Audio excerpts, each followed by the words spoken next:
नमस्कार मित्रांनो, घरकुलच्या हप्त्याची खूप जण वाट पाहत होते आणि अखेर केंद्र सरकारकडून आज 9,000 कोटी रुपयाचं वितरण करण्यात आलेलं आहे. माननीय राज्याचे मुख्यमंत्री व देशाचे कृषी मंत्री शिवराजसिंग चौहान यांच्या सातारा येथील कार्यक्रमामध्ये 9,000 कोटी चं वितरण घरकुल लाभार्थ्यांच्या हप्त्यापोटी करण्यात आलेलं आहे. आणि 5 लाख घरकुलं कंप्लीट झालेत अशा लाभार्थ्यांना त्यांना घराची चावी देण्याचा कार्यक्रम हे आज पार पडलेला आहे. आणि यामध्ये एक महत्त्वाची गोष्ट म्हणजे ज्या लोकांना घरकुलं मिळालेली नाही आहेत अशा घरकुलधारकांना फिजिकल व्हेरिफिकेशन पूर्ण होताच तातडीनं घरकुलं देण्यात येतील असे अपडेट माननीय शिवराजसिंग चौहान यांनी सांगितलेले आहे. त्यामुळं जे सेल्फ सर्वे करून प्रतीक्षा करत असलेले नवीन घरकुलधारक आहेत की ज्यांना अजून घरकुलच मिळालेलं नाही अशा लाभार्थ्यांनाही हा टप्पा पूर्ण होताच त्यांना घरकुलाचा लाभ देण्यात येईल. फक्त फिजिकल व्हेरिफिकेशनची प्रक्रिया ही प्रत्येकाची पूर्ण होणं अपेक्षित आहे. खूप जणांचं फिजिकल व्हेरिफिकेशन झालं आहे, परंतु अजून खूप जणांचं फिजिकल व्हेरिफिकेशन होणं बाकी आहे. अशांचं फिजिकल व्हेरिफिकेशन होताच पूर्णच्या पूर्ण डाटा एकत्रित करण्यात येईल. लागलीच टप्प्याटप्प्याने त्यांनाही घरकुलं वाटप करण्यात येईल. त्यामुळं आजच्या कार्यक्रमामध्ये जे खूप जणांचे कित्येक दिवसापासून घरकुलाचे हप्ते अडकलेले होते अशासाठी 9,000 कोटीचा निधी केंद्र सरकारमार्फत देण्यात आलेला आहे. त्याचबरोबर जे घरकुलाची वाट पाहत आहेत नवीन अशांसाठीही नवीन घरकुलं लवकरात लवकर मंजूर होतील असं माननीय कृषी मंत्री यांनी सांगितलेलं आहे. त्यामुळं जे सेल्फ सर्वे करून प्रतीक्षा करत असलेले जे नवीन घरकुलधारक आहेत त्यांच्यासाठी एक दिलासादायक अपडेट म्हणावे लागेल.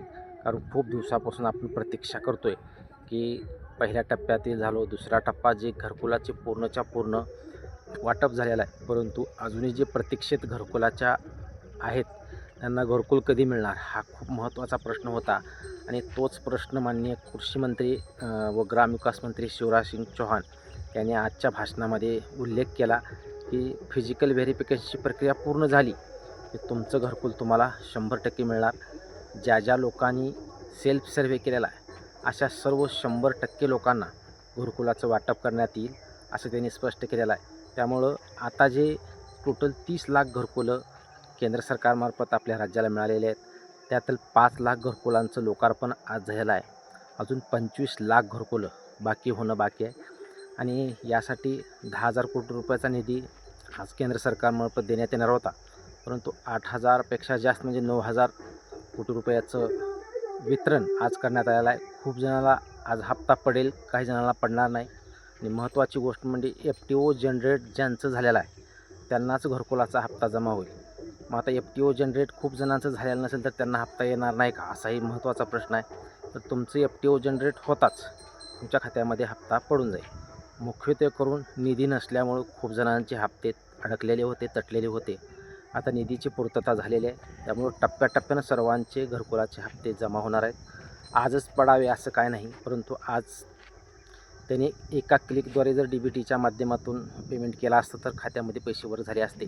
परंतु त्यांनी डायरेक्ट निवेदन दिले निधीचं जे हस्तलिखित पत्र आहे ते माननीय देवेंद्र फडणवीस यांना दिलेला आहे. त्यामुळे तो निधी वर्ग करून मग DBTच्या माध्यमातून प्रत्येक घरकुलधारकांना ते पैसे पडतील.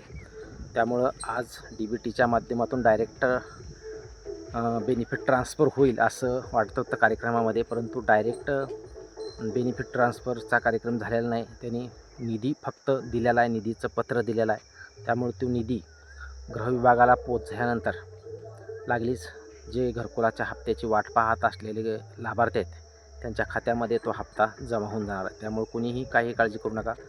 सर्वांचे ज्यांची FTO जनरेट झालेत त्यांना सर्वांना तो हप्ता पडून जाईल.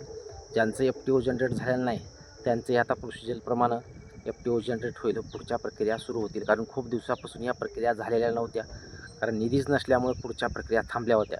अखेर निधीची पूर्तता झाल्यामुळं आता टप्प्याटप्प्यानं FTO जनरेट होतील व रक्कम दिसायला सुरुवात होईल व त्यांच्या खात्यामध्ये ते हप्ता पडून जाईल. हीच एक अपडेट द्यायची होती. चॅनलवर जर तुम्ही नवीन असाल तर चॅनलला सबस्क्राईब करा व जास्तीत जास्त लोकांपर्यंत हा व्हिडिओ शेअर करा. धन्यवाद.